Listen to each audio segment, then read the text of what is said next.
So this game is against a team that has a goalie that has a pretty awesome set of pads, similar in design to this, which you can see up here, and Brian's posted them on their customizers. That was pretty cool, and a perfect timing for me wearing the same pads for some reason than he happened to on this game. I think this is the first time I saw him play with these pads, just a funny coincidence. This team isn't the best in the league, and my team is pretty good. So going up against them, they have a tall task of competing against my team because we're pretty solid. So you can see, we'll see the results here, and we'll kind of talk about it later. I was wearing these pads just to get an idea of how the sliding is without the 3M tape on here as well, just to compare them a little bit to things I was using, just to see how they hold up and stand up. So if you're buying hockey equipment and you want to support the channel, check out the links in the description. In the US, check out the links to Pure Hockey. In Canada, check out the links to Hockey Supremacy. If you click those links and make a purchase, I get a kickback from the sale. So anything that comes back from that comes right back into the channel, so I can make more content and doing like real reviews and stuff. I got buy gear to do a lot of the tests for it, so that costs money and it would be greatly appreciated. Otherwise, if you want to support the channel without buying anything, check out the links in the description to Patreon, buy me a coffee. Everything through there comes again back into the channel, so I can make more content and doing real reviews. Y'all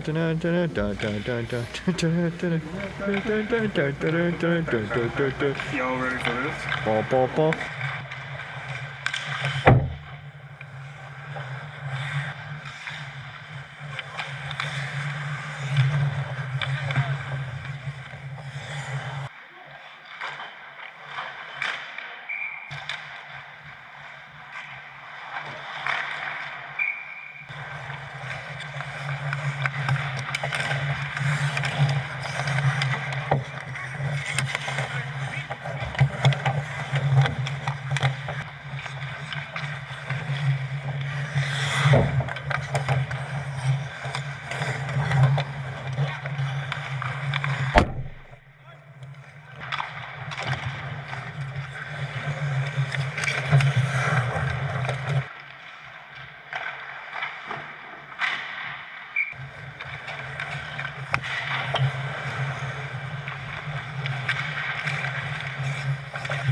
So as you could see, my team played pretty good and did a solid job here. I didn't have a ton of work. And then like later on towards the end of the game, once we were winning 4-0, and I mentioned this about this team in the past, when they tend to kind of dominate teams, they kind of pull off the gas and then goals usually happen, shots usually happen.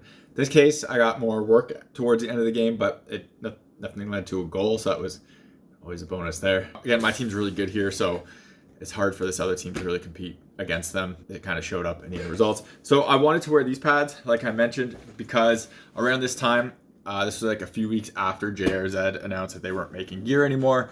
Obviously, these are JRZ pads or JRZ pads, and I wanted to wear these and compare them to kind of a few things I was wearing. And these don't have the sliding stuff on here, like the 3M V-Vivid tape to help with, or it's all the paint protection film to help with sliding. These are just standard Weave Gen Pro, and I want to compare these on that ice compared to like some other pads I was wearing recently.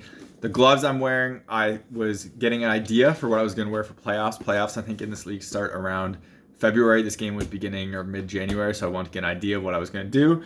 So I'm testing some things out just to see how they feel with the wrist brace and stuff. But yeah, I wanted to bring these pads out again just because like I knew what was going to happen with JRZ, and I had a glove order in place, and I just wanted to take them out for another spin. These are one of my least used pads now, unfortunately, just because I test so much gear and I use like new sets and stuff like that. These don't match a team, so they kind of unfortunately get left out a little bit, but I still love the colors and stuff, and they still play pretty solidly. Outdated now compared to some other things, but I still enjoy them, and they look so good that it's really hard for me to not always want to see them next to me when in my basement. You're watching HockeyReviews.ca.